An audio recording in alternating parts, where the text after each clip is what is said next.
അതേ മുളഞ്ഞു വന്നേ. പിന്നെ 1 മണിക്കൂറിനുള്ളിൽ ഇവിടെ എല്ലാവർക്കും കഴിക്കാനുള്ള ഭക്ഷണം റെഡിയാക്കി വെച്ചോളാം, മനസ്സിലായോ? താൻ പോടോ, ഇത് നിന്റെ അച്ഛവിടൊന്നുമല്ലല്ലോ. പിന്നെ ടൗണിലെ കോളേജിൽ പോയി 4 ലക്ഷം പഠിച്ചിന്റെ ജാടയൊന്നും എന്റെ അടുത്ത് വേണ്ട.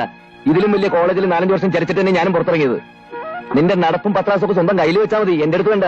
മമ്മിയുടെ മോളല്ല, സാക്ഷാൽ ദേവേന്ദ്രൻ വെച്ച മുത്തുപ്പട്ടറ മോളാണെങ്കിൽ അഭ്യാസം എന്റെ അടുത്ത് ഇറക്കിയുണ്ടല്ലോ. ആട്ടിച്ചിനെ പല്യങ്ങളെയും